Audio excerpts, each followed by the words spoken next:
परिचय। आदित्य, बेटा चश्मा कहाँ है? मुझे दिखाई नहीं दे रहा है। हाँ दादाजी, ये रहा आपका चश्मा। हाँ, अब मुझे दिखने लगा है। बताओ, कैसे हो बेटा? मैं ठीक हूँ दादाजी। मुझे आपसे कुछ पूछना है। जरूर बेटा, पूछो। चश्मे की सहायता से आप स्पष्ट कैसे देख लेते हैं? बात यह है कि चश्मे में सही माप के लेंस लगे होते हैं, जिसकी सहायता से हम इस सुंदर संसार को देख पाते हैं। अच्छा, तो इसके बारे में मुझे और विस्तार से बताइए। हाँ हाँ, आओ मेरे साथ। मैं तुम्हें नए अध्याय किरण प्रकाशिकी तथा प्रकाशिक यंत्र में लेंस के बारे में बताऊंगा। उद्देश्य।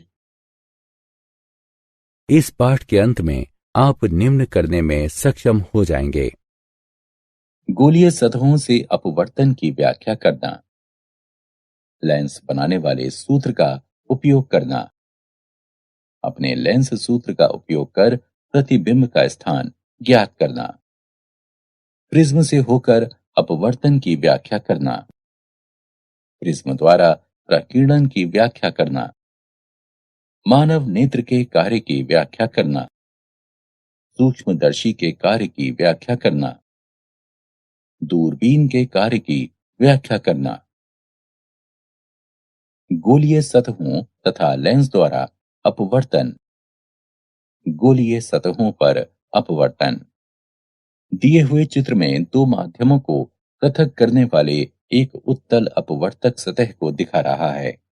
मान लीजिए कि अपवर्तक सतह पर पी ध्रुव है तथा सी गोलीय केंद्र है। मान लीजिए कि विरल तथा सघन माध्यम में अपवर्तनांक क्रमशः n1 तथा n2 है। मान लीजिए कि वस्तु O उत्तल अपवर्तक सतह के मुख्य अक्ष पर एक प्रकाश बिंदु है। सतह पर बिंदु A से आपतित किरण OA के अपवर्तन के बाद अभिलंब NAC की ओर मुड़ जाती है तथा AI की दिशा में जाती है। दूसरी किरण OB सतह पर लंबवत आपतित होती है तथा अपवर्तन के बाद सीधी गुजरती है। दोनों अपवर्तित किरणें बिंदु I पर मिलती हैं, जो बिंब O का वास्तविक प्रतिबिंब है। बिंब तथा प्रतिबिंब दूरी के पदों में माध्यम के अपवर्तनांक तथा गोलीय सतह की वक्रता त्रिज्या के बीच संबंध इस प्रकार है। n2 बटा b घटा n1 बटा u बराबर n2 घटा n1 बटा r। लेंस द्वारा अपवर्तन। मान लीजिए कि L एक पतला लेंस है। लेंस के पदार्थ का अपवर्तनांक n2 है तथा ये अपवर्तनांक n1 के माध्यम में रखा है। लेंस का प्रकाश केंद्र C है तथा मुख्य अक्ष x डैश x है। लेंस की सतह की वक्रता त्रिज्या r1 तथा r2 है तथा उनके ध्रुव P1 तथा P2 हैं। लेंस की मोटाई t है, जो बहुत कम है। बिंदु O लेंस के मुख्य अक्ष पर वस्तु बिंदु है। ध्रुव P1 से O की दूरी u है। पहले अपवर्तक सतह O का प्रतिबिंब I डैश पर बनता है, जो P1 से दूरी V डैश पर है। प्रतिबिंब I डैश दूसरी सतह के लिए आभासी वस्तु का कार्य करता है तथा दूसरी सतह से अपवर्तन के बाद अंतिम प्रतिबिंब I पर बनता है। पतले लेंस के लिए अपवर्तनांक का सूत्र है। यह सूत्र लेंस बनाने वाला सूत्र कहलाता है। यह सूत्र अवतल लेंस के लिए भी लागू होता है। यदि प्रथम माध्यम वायु है तथा लेंस के पदार्थ का अपवर्तनांक n हो, तो n2 बटे n1 बराबर n तथा हम निम्न जानते हैं। अतः लेंस बनाने वाला सूत्र इस प्रकार लिखा जा सकता है।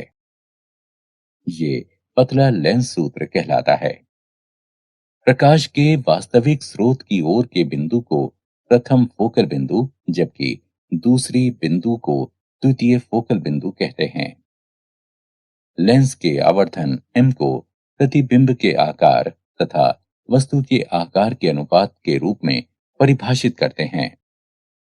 m बराबर h डैश बटे h बराबर v बटे u। उदाहरण 6 सेंटीमीटर ऊंची एक वस्तु को अवतल लेंस के सामने 30 सेंटीमीटर की दूरी पर रखा जाता है, जिसकी फोकस दूरी 15 सेंटीमीटर है। प्रतिबिंब का स्थान ज्ञात कीजिए। हल दिया है u बराबर 30 सेंटीमीटर, f बराबर घटा 15 सेंटीमीटर। अतः लेंस सूत्र से 1 बटा f बराबर 1 बटा v घटा 1 बटा u, जो कि प्राप्त होता है 1 बटा v बराबर 1 बटा f जमा 1 बटा u से, बराबर 1 बटा घटा 15 जमा 1 बटा घटा 30 बराबर घटा 1 बटा 15 घटा 1 बटा 30 बराबर घटा 3 बटा 30, अथवा v बराबर घटा 30 बटा 3 बराबर घटा 10 सेंटीमीटर। अर्थात प्रतिबिंब वस्तु की ओर लेंस से 10 सेंटीमीटर की दूरी पर बनेगा। लेंस की क्षमता। किसी लेंस की क्षमता की माप किरण को मुख्य अक्ष की ओर मोड़ने की इसकी क्षमता से की जाती है। लेंस L2 की फोकस दूरी लेंस L1 से कम है, अतः लेंस L2 किरणों को L1 से ज्यादा मोड़ता है। इस प्रकार लेंस की L2 क्षमता लेंस L1 की क्षमता से अधिक है। स्पष्टता P 1/f के अनुक्रमणुपात में है। अंतरराष्ट्रीय पद्धति में फोकस दूरी की इकाई मीटर है तथा लेंस की क्षमता डायऑप्टर में है, अतः P 1/f के बराबर है। स्पष्टता 1 मीटर फोकस दूरी वाले किसी लेंस की क्षमता 1 डायऑप्टर है। संपर्क में रखे पतले लेंसों का संयोजन। मान लीजिए दो पतले उत्तल लेंस L1 तथा L2 को एक दूसरे के संपर्क में इस प्रकार रखा गया है कि उनके अक्ष समान हैं। लेंसों की फोकस दूरियां f1 तथा f2 हैं तथा लेंस के दोनों तरफ माध्यम समान हैं। प्रथम लेंस L1 से u दूरी पर एक वस्तु O स्थित है। लेंस L1 किरणों को I डैश की ओर मोड़ती है, अर्थात I डैश प्रथम लेंस L1 द्वारा बनाया गया प्रतिबिंब है। यदि लेंस L1 से प्रतिबिंब I की दूरी v है, तो लेंस L1 के लिए 1/v डैश घटा 1/u बराबर 1/f1। इसे समीकरण 1 नाम दीजिए। लेंस L2 के लिए 1/v घटा 1/v डैश बराबर 1/f2। इसे समीकरण 2 नाम दीजिए। समीकरण 1 तथा 2 को जोड़िए। इसका मान 1/v घटा 1/u बराबर 1/f होगा, जहां 1/f बराबर 1/f1 जमा 1/f2। यदि f1, f2, f3 इत्यादि फोकस दूरियों के कई पतले लेंस एक दूसरे के संपर्क में रखे हैं, तो इस संयोजन की प्रभावी फोकस दूरी इस प्रकार होगी। 1/f बराबर 1/f1 जमा 1/f2 जमा 1/f3 इत्यादि। क्षमता के पदों में इसे इस प्रकार भी लिखा जा सकता है। P बराबर P1 जमा P2 जमा P3 इत्यादि। संयोजन का कुल आवर्धन M लेंसों के अलग अलग आवर्धनों M1, M2, M3 इत्यादि के गुणनफल के बराबर होंगे। M बराबर M1 गुणा M2 गुणा M3 इत्यादि। प्रिज्म से होकर अपवर्तन। प्रिज्म 3 ऊर्ध्वाधर समतल से घिरे समांगी एवं पारदर्शी माध्यम है। इनकी दो फलकें प्रायः पॉलिश की हुई होती हैं, जो अपवर्तित फलकें कहलाती हैं, तथा उनके बीच का कोण प्रिज्म कोण अथवा अपवर्तनांक कोण कहलाता है। तीसरा फलक, जो आधार कहलाता है, प्रायः नीचे होता है, जहां से प्रकाश का संचरण नहीं होता है। चलिए किसी कांच प्रिज्म एबीसी से होकर एक वर्णक प्रकाश किरण पीक्यू के पथ पर विचार करते हैं। एबी फलक पर जब किरण कांच में आपतन कोण आई से प्रवेश करती है, तो ये क्यू पर अपवर्तन कोण R1 से अभिलंब की ओर मुड़ जाती है तथा फलक AC से R पर टकराती है। फलक AC पर आपतन कोण R2 है तथा किरण अविलंब से R पर कोण E बनाते हुए वायु में निकलती है। निर्गत किरण RS तथा आपतित किरण PQ की दिशा में अंतर को विचलन कोण डेल्टा कहते हैं। विचलन कोण डेल्टा का मान ज्ञात किया जा सकता है। डेल्टा बराबर I जमा E घटा A। किसी दिए हुए प्रिज्म के लिए A अचर है। विचलन कोण डेल्टा आपतित कोण पर निर्भर करता है। जब आपतन कोण बहुत छोटे कोण से बढ़ता है, विचलन कोण पहले घटता है, जो न्यूनतम हो जाता है तथा बाद में बढ़ता है। न्यूनतम विचलन I बराबर E के लिए R1 बराबर R2 प्राप्त होता है। डेल्टा न्यूनतम बराबर 2I घटा A, प्रिज्म के पदार्थ का अपवर्तनांक। n बराबर साइन A जमा डेल्टा न्यूनतम बटे 2 बटा 2 को साइन A बटे 2 से विभाजित करने पर प्राप्त होता है।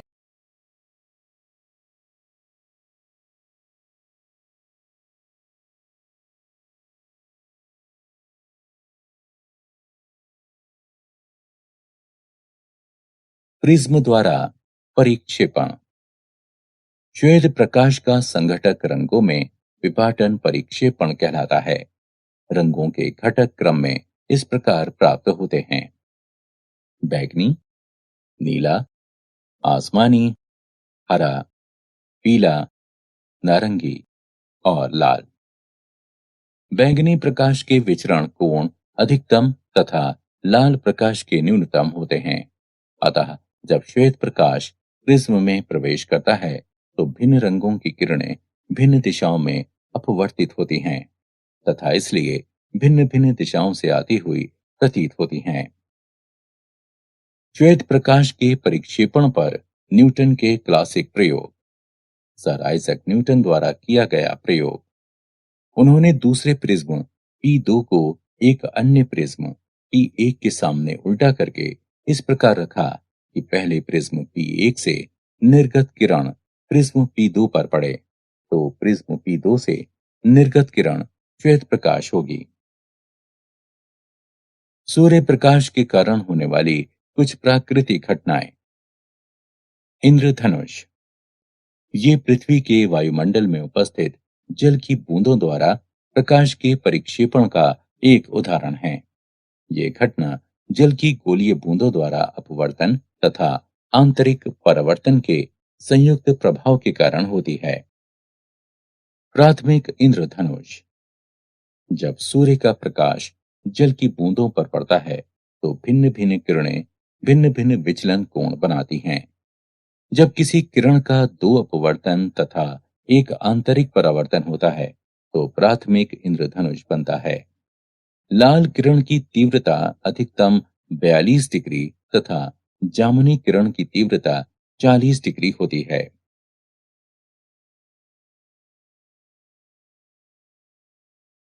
द्वितीय इंद्रधनुष। जब सूर्य का प्रकाश वर्षा की बूंदों पर इस प्रकार पड़ता है कि दो अपवर्तन तथा दो आंतरिक परावर्तन हों, तो प्राथमिक इंद्रधनुष के साथ द्वितीय इंद्रधनुष भी प्राप्त होता है। द्वितीय इंद्रधनुष में जामुनी रंग का विचलन लाल रंग की अपेक्षा अधिक होता है।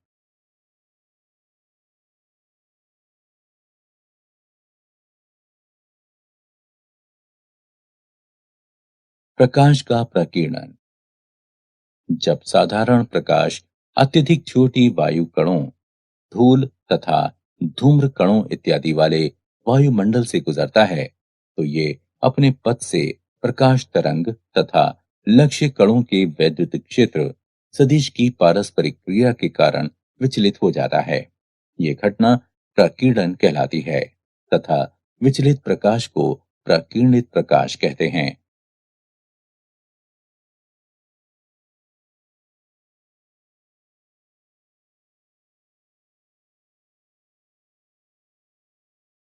प्रकीर्णन का रेले नियम।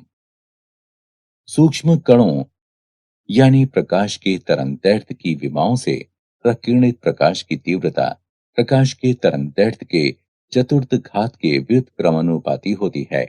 अर्थात हमें अधिकांश समय आकाश नीला क्यों दिखाई देता है?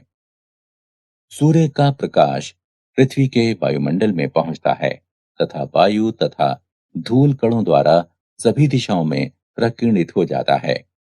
नीला प्रकाश पृथ्वी के वायुमंडल में छोटे अणुओं द्वारा सभी दिशाओं में प्रकीर्णित होता है। नीले रंग के प्रकाश में अन्य रंगों की अपेक्षा अधिक प्रकीर्णन होता है क्योंकि इसकी तरंगदैर्घ्य छोटी होती है जो कम दूरी तय करती है। यही कारण है कि हमें अधिकांश समय आकाश नीला दिखाई देता है। सूर्योदय तथा सूर्यास्त के समय हमें सूर्य रक्ताभ क्यों दिखाई पड़ता है? जब सूर्य आकाश में नीचे होता है तो इसके प्रकाश को हम लोगों तक पहुंचने के लिए अधिकतम वायुमंडल से होकर गुजरना पड़ता है। यहाँ तक कि नीले प्रकाश का अधिकांश भाग प्रकीर्णित हो जाता है। सिर्फ लाल रंगों का प्रकाश ही सीधे हमारी आंखों तक पहुंच पाता है।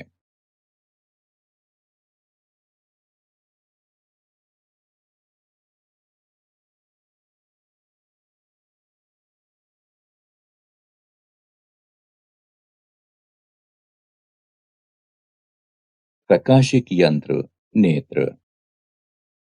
हमारी आंख उत्तल लेंस की भांति कार्य करती है जो पेशियों द्वारा स्थिर होती है। ये लेंस नेत्र लेंस कहलाता है। किसी प्रकाशवान वस्तु से आती हुई किरणें जब आंख के लेंस पर पड़ती हैं तो अपवर्तन के बाद ये रेटिना पर फोकस होती हैं। इस प्रकार रेटिना पर वस्तु का वास्तविक छोटा तथा उल्टा प्रतिबिंब बनता है। हमारा मस्तिष्क इस प्रतिबिंब को सीधा महसूस करता है। नेत्र की समंजन क्षमता। पेशियों के लचीलेपन के कारण नेत्र का लेंस अपनी फोकस दूरी को बदल सकता है जिससे कि हम पास व दूर की वस्तु को देख पाते हैं। आंख की ये क्षमता समंजन क्षमता कहलाती है। आंख द्वारा किसी वस्तु को स्पष्टता देख सकने की अधिकतम दूरी अनंत है। जब वस्तु अनंत या बहुत दूर पर होती है तो इनसे निकलने वाली समांतर किरणें नेत्र लेंस से अपवर्तन के बाद रेटिना पर फोकसित होती हैं तथा वस्तु स्पष्ट दिखती है। इस अवस्था में पेशियों में कोई तनाव नहीं होता है अर्थात नेत्र विराम की अवस्था में होती हैं तथा नेत्र लेंस की फोकस दूरी अधिकतम होती है। जब वस्तु नेत्र लेंस के पास होती है पेशियां लेंस की अपवर्तक सतहों की वक्रता को बढ़ाने या घटाने के लिए सिकुड़ती हैं। इसलिए लेंस की फोकस दूरी घट जाती है तथा रेटिना पर एक स्पष्ट प्रतिबिंब बनता है। इस प्रकार नेत्र पास तथा दूर की वस्तुओं को स्पष्ट देख पाती हैं। नेत्र जिस न्यूनतम दूरी पर की वस्तु को पेशियों पर अधिकतम दाब डालकर देख पाती हैं वह स्पष्ट दर्शन की अल्पतम दूरी अथवा नेत्र का निकट बिंदु कहलाता है। सामान्य नेत्र के लिए यह दूरी 25 सेंटीमीटर है तथा अधिकतम दूरी अनंत है।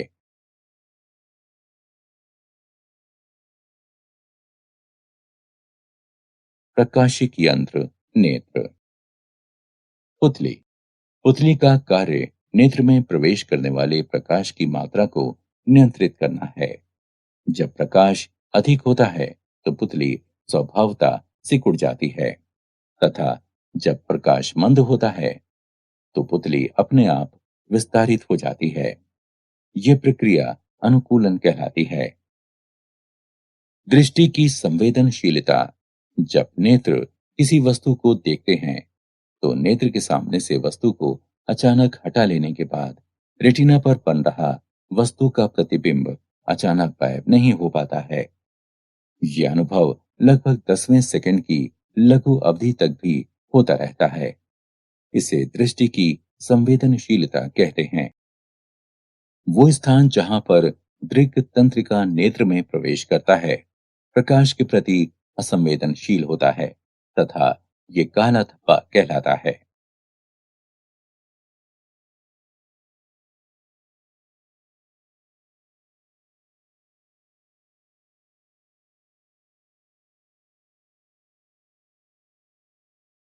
नेत्र दोष। निकट दृष्टि अथवा मोयोपिया। मायोपिया नेत्र का एक ऐसा दोष है जिसमें व्यक्ति केवल पास की वस्तु को देख पाता है किंतु दूर की वस्तु को स्पष्टता नहीं देख पाता है। इस दोष का कारण है नेत्र लेंस की फोकस दूरी का कम होना, नेत्र की गोलाई का फैलना। उपचार। इसे दूर करने के लिए उपयुक्त फोकस दूरी का अवतल लेंस प्रयोग किया जाता है। दूर दृष्टि अथवा हाइपरमेट्रोपिया। हाइपरमेट्रोपिया नेत्र का ऐसा दोष है जिसमें व्यक्ति केवल दूर की वस्तुओं को देख पाता है किंतु पास की वस्तुओं को स्पष्टता नहीं देख पाता है। इस दोष का कारण है नेत्र लेंस की फोकस दूरी का बढ़ना, नेत्र की गोलाई का सिकुड़ना। उपचार। इस दोष को दूर करने के लिए उचित फोकस दूरी के उत्तल लेंस का प्रयोग किया जाता है।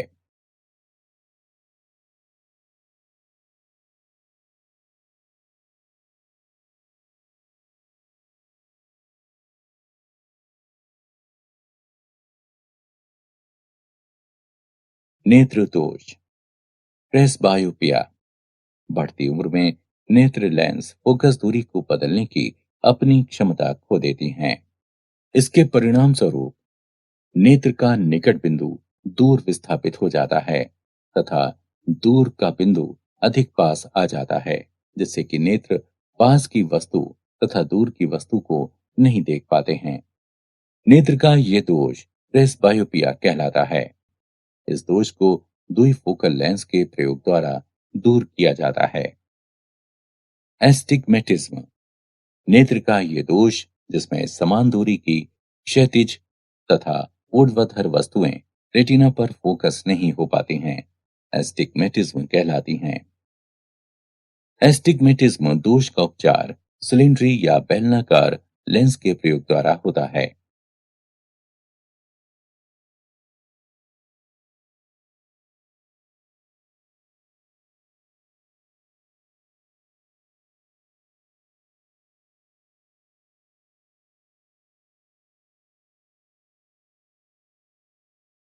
सूक्ष्मदर्शी। सूक्ष्मदर्शी निकट की बहुत सूक्ष्म वस्तु को देखने का एक प्रक्रम है। किसी सरल सूक्ष्मदर्शी में छोटे फोकस दूरी का एक उत्तल लेंस होता है। सरल सूक्ष्मदर्शी का सिद्धांत है कि यदि किसी वस्तु को लेंस तथा इसके मुख्य फोकस के बीच रखा जाए तो लेंस द्वारा निर्मित प्रतिबिंब सीधा तथा आवर्तित होता है। किसी सूक्ष्मदर्शी की आवर्धन क्षमता m बराबर d गुणा 1/f घटा 1/v जब अंतिम प्रतिबिंब दर्शन की अल्पतम दूरी पर होता है अर्थात v बराबर d तो m बराबर 1 - d/f। जब अंतिम प्रतिबिंब अनंत पर निर्मित होता है तो v बराबर अनंत, m बराबर d गुणा 1/f 1/अनंत बराबर d/f। संयुक्त सूक्ष्मदर्शी। इसमें लंबी बेलनाकार नली होती है जिसके एक सिरे पर छोटे छिद्र वाले तथा छोटे फोकस दूरी वाले एक उत्तल लेंस होते हैं। ये अभिदृश्यक लेंस ओ कहलाता है। नली के दूसरी ओर दूसरे समान अक्षीय तथा चौड़ी नली लगी होती है जिसमें इसके बाह्य छोर पर उत्तल लेंस ई होता है। ये लेंस नेत्र की ओर होता है, जो नेत्रिका कहलाता है। नेत्रिका की फोकस दूरी तथा द्वारक अभिदृश्यक की तुलना में बड़ा होता है। नेत्रिका के आगे कुछ दूरी तक तार लपेटा होता है। संपूर्ण नली, शिकंजे तथा पिनियन व्यवस्था की सहायता से आगे पीछे गति कर सकता है। संयुक्त सूक्ष्मदर्शी की आवर्धन क्षमता m बराबर घटा b शून्य बटा u शून्य गुणा d बटा f e जमा d बटा v e। यहाँ चिन्ह पूर्ववत रखा गया है।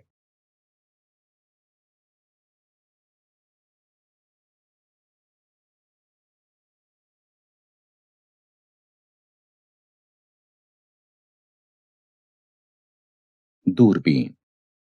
खगोलीय अपवर्तक दूरबीन में एक अभिदृश्यक लेंस तथा एक नेत्रिका होती है। यद्यपि दोनों यंत्रों में अंतर ये होता है कि दूरबीन के अभिदृश्यक की बड़ी फोकस दूरी तथा बड़ा द्वारक होता है।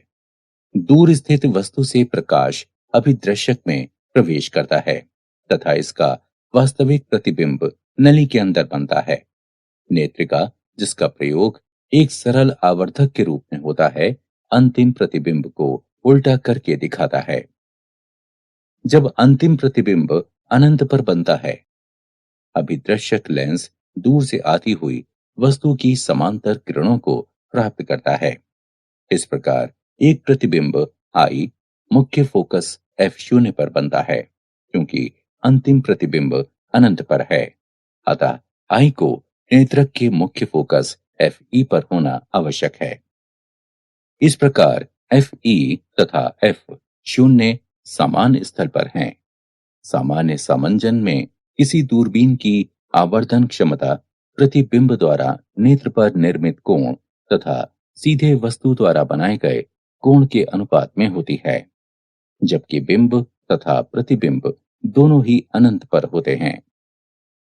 कोणीय आवर्धन m बराबर घटा f शून्य बटा f e होता है, जहां f शून्य वस्तु की फोकस दूरी है एवं f e नेत्रक की फोकस दूरी है। क्या आप जानते हैं, न्यूटन ने प्रदर्शित किया कि कोई प्रिज्म श्वेत प्रकाश को रंगों के पट्टियों यानी स्पेक्ट्रम में विघटित कर सकता है। हब्बल आकाशीय दूरबीन की सहायता से सबसे दूर की गैलेक्सी का पता लगाया गया है।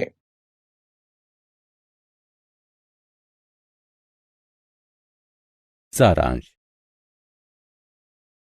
आइए हमने जो कुछ सीखा है उसे संक्षेप में दोहराएं। माध्यम के अपवर्तनांक के पदों में वस्तु तथा प्रतिबिंब की दूरी तथा वक्र गोलीय सतह की वक्रता त्रिज्या के बीच संबंध है। n2 बटा v घटा n1 बटा u बराबर n2 घटा n1 बटा r। लेंस निर्माण के सूत्र ये हैं। पतला लेंस सूत्र है लेंस की आवर्धन m बराबर v बटा u। लेंस की क्षमता p बराबर 1/f मीटर में डायोप्टर d। क्षमता P1, P2, P3 इत्यादि वाले पतले लेंस की संयोजन क्षमता है। P बराबर P1 जमा P2 जमा P3 जमा इत्यादि। प्रिज्म के पदार्थ का अपवर्तनांक n बराबर साइन a जमा डेल्टा न्यूनतम बटा 2 को साइन a बटा 2 से भाग देने पर प्राप्त होता है, जहां a प्रिज्म का कोण तथा डेल्टा m न्यूनतम विचलन है। श्वेत प्रकाश का संघटक वर्णों में विपाटन परिक्षेपण कहलाता है।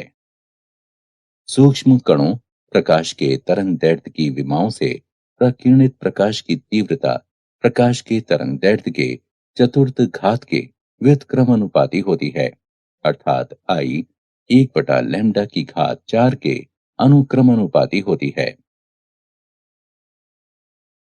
मायोपिया, हाइपरमेट्रोपिया, प्रेसबायोपिया तथा एस्टिग्मेटिज्म आंख के दृष्टि दोष हैं। सूक्ष्मदर्शी की आवर्धन क्षमता m बराबर d गुणा 1 बटा एफ गुणा 1/v। संयुक्त सूक्ष्मदर्शी की आवर्धन क्षमता m बराबर घटा v शून्य बटा u शून्य गुणा d बटा एफ ई जमा d बटा वी। दूरबीन का कोणीय आवर्धन है m बराबर घटा f शून्य बटा एफ ई, जहां f शून्य बिंब की फोकस दूरी है तथा एफ ई नेत्रक की फोकस दूरी है।